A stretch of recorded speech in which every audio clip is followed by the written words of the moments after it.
So yesterday night was a very eventful night in the NBA.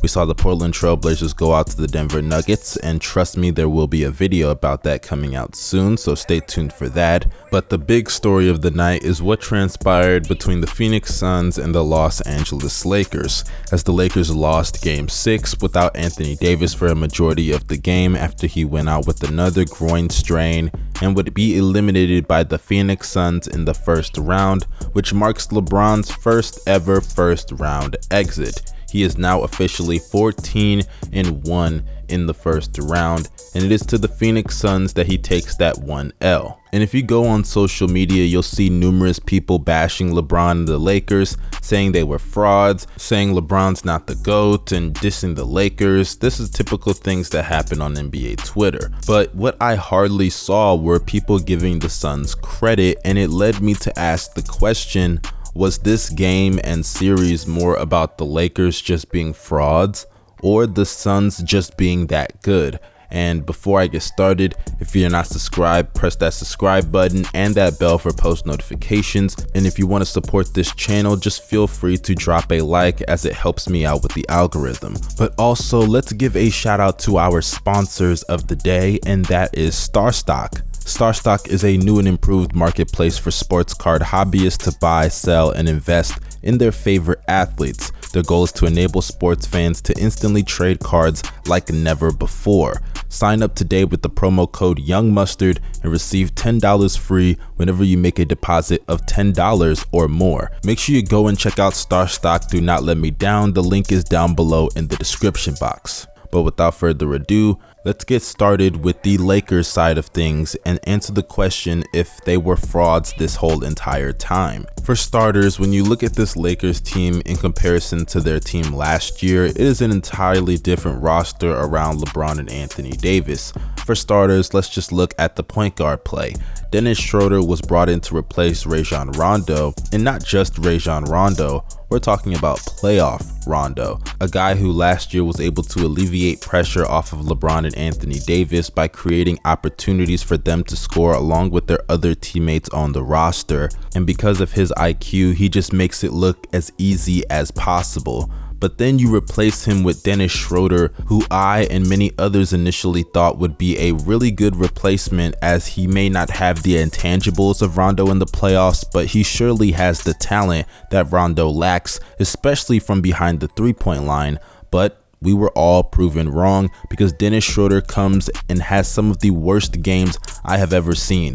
Going scoreless in Game 5 when your team needs it most is just straight up unacceptable.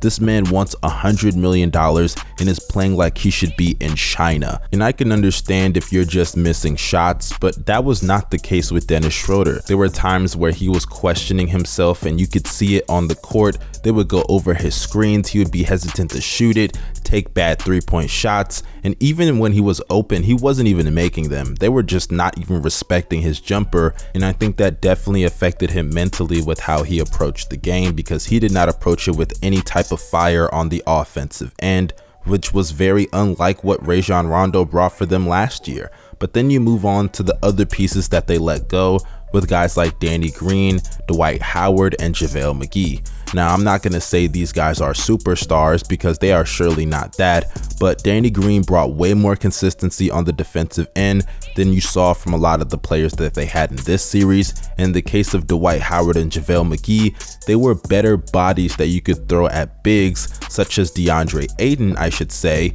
instead of Andre Drummond, Montrezl Harrell, and Marc Gasol. And in the case of Andre Drummond, because I shouldn't have to explain why the latter two are bad options, Drummond is just the model of inconsistency, and he is just the definition of a guy who puts up numbers that just don't mean anything. As a rebounder, we all know how effective he can be, and I'll give him credit for that, but defensively, he has moments where he looks like he shouldn't even be in the league, and offensively, it's even worse. There are so many times where he'll miss a pass from LeBron or Dennis Schroeder, or he'll miss a lob, or he'll just have the ball roll off of his foot. This guy is a walking mistake on both sides of the ball, and that's very rare for a guy who puts up the numbers that he puts up, which is why I always say Put context behind numbers because numbers can fool you, and a guy like Andre Drummond is a clear indicator as to why.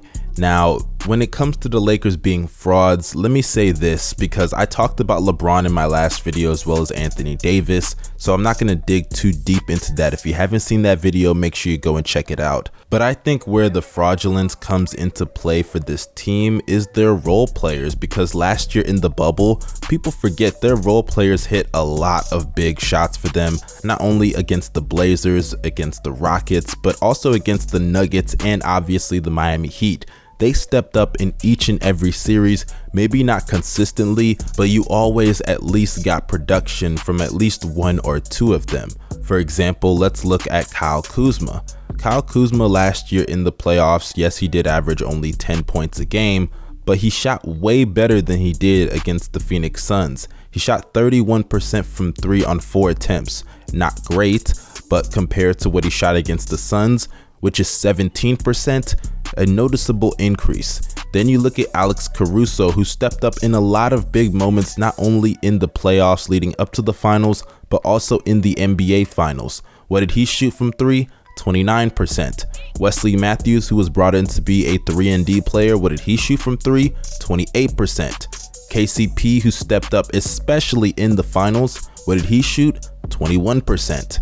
A lot of these guys just were not making their shots, and a lot of people forget role players can win championships. They may not be the superstars at the end of the game closing it with clutch buckets, but they can be the difference between being in a game and being blown off the court. And a game like last night proved that, because no matter how great your superstars are, especially if your superstar is 36 years old, they can't do everything. Your role players have to step up to give your team a chance, especially if you're going against a well-balanced team such as the Phoenix Suns, who are one of the best offensive and defensive teams throughout all of basketball. And if that's the case, then let's just hop right into why I believe the Suns were just that good. Because for starters, Chris Paul was injured throughout a majority of this series with a shoulder injury. Yes, he did have his impact, and I will give Chris Paul his credit for that. He played well in the minutes that he got, in the time that he got, and he showed up in the moments that they needed him to show up. But unfortunately, this Phoenix Suns team was not the same Phoenix Suns team that we saw in the regular season. We saw Devin Booker have to backpack a little bit more. Mikal Bridges, who was tasked with guarding LeBron James for a good portion of the series, did a really good job on the defensive end, but offensively he looked gassed and tired as he missed a lot of shots that he should have made, especially shots around the rim. He needs to get better as a finisher, because there's really no excuse for you to be that tall and smoking open layups. But a player who was the big factor for them, especially in the beginning of the series, was DeAndre Ayden, as yes, D-Book played well, yes, Chris Paul showed up in the clutch, but DeAndre Ayden was the consistent factor outside of Game 6 that showed up every single night and got the job done, imposing his will on the defense, because he saw the mismatch as the Lakers just had nobody that could deal with him. Anthony Davis, too small. Marc Gasol, too slow and is a foul machine. Montrezl Harrell, please, don't make me laugh. And Andre Drummond, he's Andre Drummond. So when you have DeAndre Ayden there, seeing that mismatch, he definitely took advantage of it, and you gotta give him credit. It's that CP3 effect, you know what I'm saying? He always makes his bigs better, even when he not playing that well. But nah, DeAndre Ayden is really good. He has a lot of potential, and I actually thought he was kind of disappointing for a good portion of the season offensively. I thought he was a little soft, but he proved me wrong and played well in this series. Hopefully he can build on that, not just throughout their entire playoff run, but hopefully going forward in his career. Because we slandered DeAndre Ayden for not being Luka and Trae Young, when, especially when it comes to bigs, it takes some players a little bit longer to get to that full potential that we all saw from the very beginning. And I think DeAndre Ayden will reach that potential of becoming a great player in this league. But D-Book fans, have no fear, because Young Mustard is here to tell the truth. And D-Book is the truth. because so many people are gonna make this series about LeBron James losing in the first round, or Anthony Davis getting hurt, or the Lakers not living up to expectations, but then that leads into them missing the story that's happening right before their very eyes, and that's Devin Booker potentially starting his superstar career, because against the #1 ranked defense in the NBA, D-Book made them look like child's play. And it just didn't matter what the Lakers threw at him, as though he did have his struggles. This is his first playoff series. He eventually overcame them, found guys out of the double teams, and was still able to slice through the Los Angeles Lakers. In his playoff series debut, he gave the Lakers 30 points per game, along with 6 rebounds and 5 assists, while shooting 49% from the field, 43% from 3, and 94% at the free throw line, which accumulates to a true shooting percentage of 63%. And as somebody who watched that series, I can definitely see some of that Mamba in D-Book. He can hit shots from anywhere. The mid-range game, no problem. The post game, no problem. He's even got the footwork. Can he get to the basket and attack the rim? No problem, he can do it with ease. And by the way, he can get to the free throw line if he has to. And what's that? What did you just say? Can he make threes? Well, just ask the Lakers. The man just dropped 8 threes on their head last night, so I think it's pretty safe to say he can do that with ease. So in regards to the Phoenix Suns and the Lakers, no, this isn't about the Lakers being frauds. And honestly, it's even more than the fact that the Suns are just that good. It may just be that Devin Booker just became a superstar right before our very eyes.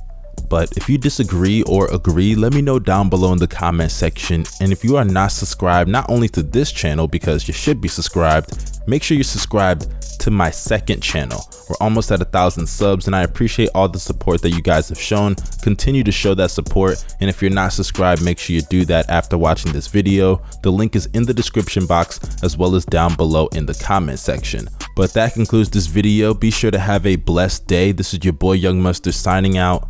Peace.